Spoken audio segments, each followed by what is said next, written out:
नमस्कार, कहानी कमल में आपका स्वागत है।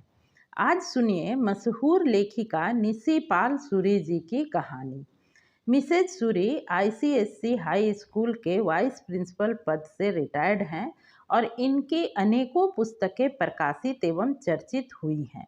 आप अनेकों साहित्यिक एवं सामाजिक संस्थाओं से न सिर्फ जुड़ी हैं बल्कि सम्मानित भी होती रहती हैं। कहानी पसंद आए तो लाइक और चैनल को सब्सक्राइब करना बिल्कुल ना भूलें। तो आइए शुरू करते हैं आज की कहानी, जिसका शीर्षक है एक जिंदगी यह भी।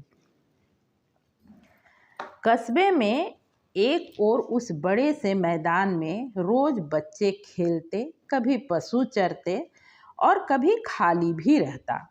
लेकिन रविवार को वहाँ हाट लगती तो दृश्य पूरी तरह बदल जाता। वह मैदान एक मेले का रूप ले लेता। तब ऐसी कोई भी वस्तु नहीं होती जो वहाँ नहीं होती। हर प्रकार की चीज़ों के लिए अलिखित रूप से स्थान आवंटित थे। अन्न, कपड़े, बर्तन, जूते, चप्पल, खेल खिलौने, बिंदी चूड़ी से लेकर श्रृंगार की हर सामग्री, प्लास्टिक के रंग बिरंगी वस्तुएं, मिट्टी के बर्तन, कांच का सामान, सजावट का सामान, कहाँ तक गिने। बस नाम लीजिए और चीज़ें प्रस्तुत है। रविवार की सुबह से ही चहल पहल शुरू हो जाती। यूँ कहिए कि शनिवार से ही सामान खरीदने और बेचने वाले तैयारी में लग जाते। आसपास के गांवों और बस्तियों से लोग शाम से ही अपना अपना सामान लेकर आ जाते और सुबह ही दुकानें लगाने लगते। खरीदार भी अपनी ज़रूरत के अनुसार सूचियां बनाने लगते। बस जरा दिन शुरू हुआ कि हाट में लोगों का आवागमन जारी हो जाता। कस्बे के बाहर भिखारियों की भी एक बस्ती थी। इन भिखारियों ने भी हाट के मैदान में चारों ओर अपने लिए जगह बना ली थी, लेकिन इनकी जगह निश्चित नहीं थी। रविवार की सुबह इस बस्ती में भी हाट के लिए तैयारी शुरू हो जाती। इनकी दुनिया अन्य लोगों से अलग ही थी। और लोग तो सप्ताह भर काम करते और रविवार को छुट्टी मनाते, पर ये भिखारी रविवार के हाट में इतनी भीख पा जाते कि बाकी सारा सप्ताह उसी से गुजारा करते।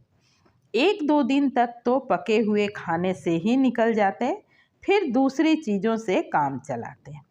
अगर किसी को कम भीख मिलती है या कभी कोई काम पर नहीं जा सका तो दूसरे लोग उसकी और उसके परिवार की मदद करते। यूँ कहिए कि एक बड़े परिवार की तरह सब रहते। सुबह ही नहा धोकर करमू ने अपने सबसे फटे पुराने कपड़े निकाले।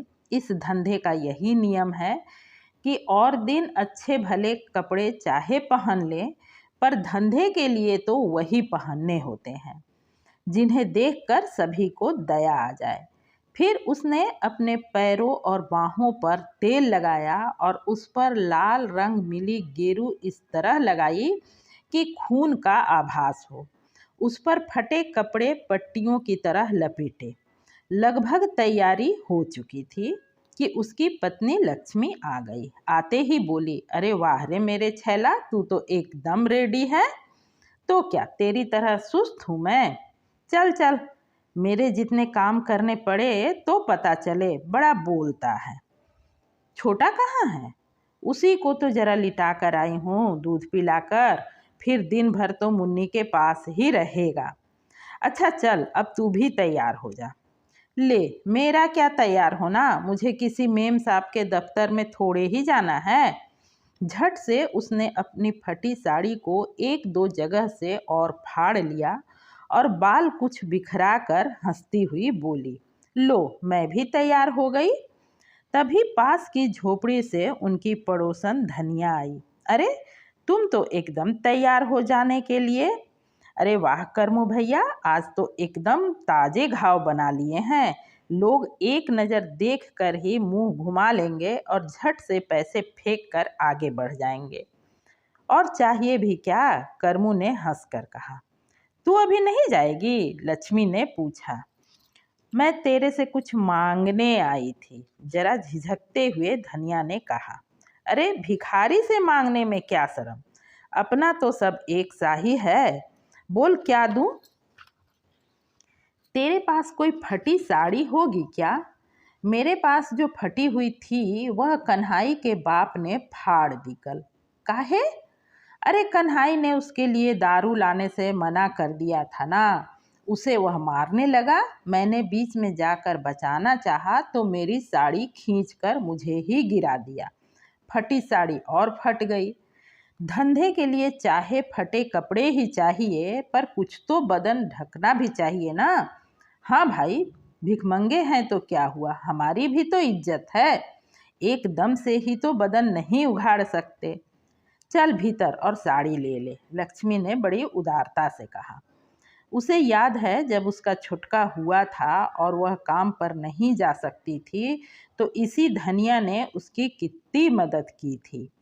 दोनों झोपड़ी में गई। जब साड़ी बदल कर धनिया आ ही रही थी तो देखा कि उसका बेटा कन्हाई जीन्स पैंट और गंजी पहने, गले में एक पुरानी दुपट्टे का रुमाल डाले, खूब तेल डालकर बाल संवारे हुए आया। देखते ही धनिया जल भुन गई। अरे वाह रे हीरो के औलाद, ये सज धज कर किधर चला? गुस्से से पूछा उसने। देख माँ, आज मैं हाट नहीं जाऊंगा। तो आज मैं सिनेमा देखने जाऊंगा। आज इतवार है ना, छुट्टी का दिन। अरे कल मुँह है, छुट्टी उनकी होती है जो सारे हफ्ते काम करते हैं। तू भी किसी नौकरी पे लग जा तो इतवार की छुट्टी मनाना। आज तो चल मेरे साथ, तेरा बापू भी आज नहीं जा सकेगा। क्यों भला, बापू क्यों नहीं जाएगा? उसकी छुट्टी क्यों? उसका बदन अच्छा नहीं है ना। अब चल, देर मत कर। जा, वो रस्सी पर टंगी है लुंगी और गंजी धरी है, पहन कर आ जल्दी, दोपहर होने को आ रही है। गुस्से में भुनभुनाता कन्हाई झोपड़ी में गया और थोड़ी देर में कपड़े बदल कर आ गया। अरे कमबख्त, वो लाठी तो लेकर आ। वह फिर गया और एक लाठी लेकर आ गया। तो चले? लक्ष्मी ने पूछा। जरा रुक, करमू बोला, एक बीड़ी पी लूं और एक चक्कर लगा आऊं, फिर गाड़ी में बैठे बैठे तो टांगे जम जाएंगी।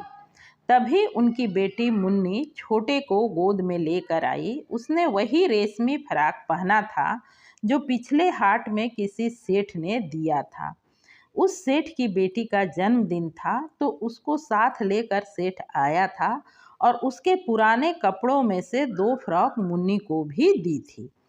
सेठ की बेटी की दी हुई कुछ चूड़ियां पहनकर और रिबन बांधकर वह चहकती हुई आई और बोली, देख मैं कितनी सुंदर लग रही हूँ। लक्ष्मी ने देखा, सचमुच वह बहुत भली लग रही थी, उस सेठ की बेटी से कहीं सुंदर। मन में एक हुक सी उठी, पर भाग तो उस जैसे नहीं है। माँ, आज मैं बापू की गाड़ी खींचूंगी, तू छोटे को संभाल। अरे पगली, तू क्या इतनी भारी गाड़ी कैसे खींच पाएगी? और जाकर कपड़े बदल कर आ। तू काम पर जा रही है, कोई शादी में नहीं जा रही। इन कपड़ों में भला कोई तेरे को भीख देगा? जा जल्दी जा। देख तो धनिया जरा छुरी को। बिसुरती हुई मुन्नी झोपड़ी में चली गई। पुरानी फ्रॉक पहनकर रोती हुई बाहर आई, गालों पर आंसू लुढ़क रहे थे।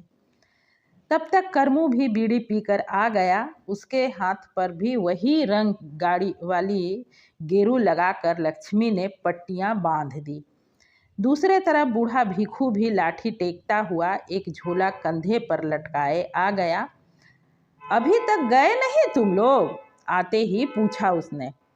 काका, तुम भी तो लेट हो गए आज। आज मैं तुम लोगों के साथ नहीं जाऊंगा, आज मैं स्टेशन जाऊंगा। क्यों काका, आज कोई आ रहा है क्या? हंसते हुए कन्हाई ने पूछा।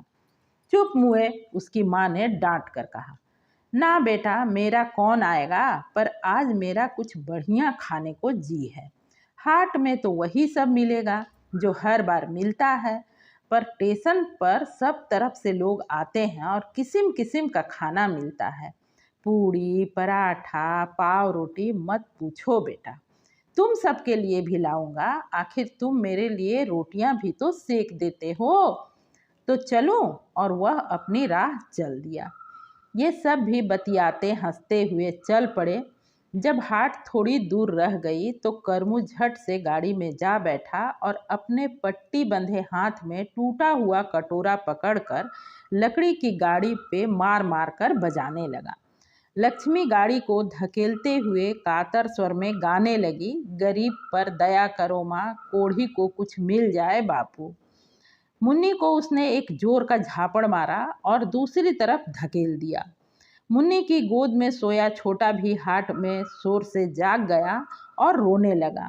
मुन्नी रोते रोते लोगों के पास जाकर रिरियाने लगी, बड़ी भूख लगी है माँ, मेरा भाई भी भूखा है, कुछ मिल जाए माँ, बापूजी कुछ खाने को दिला दो, भला होगा, भगवान तुमको बहुत देगा।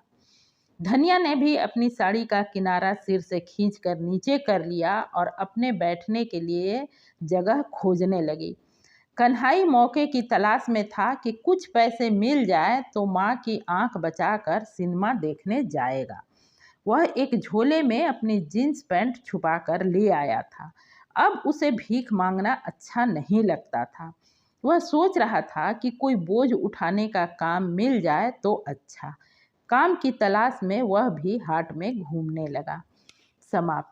तो मुझे दीजिए इजाज़त, अगली बार एक नई कहानी के साथ फिर मिलूंगी। चैनल को सब्सक्राइब करना बिल्कुल ना भूलें। पूरी कहानी सुनने के लिए दिल से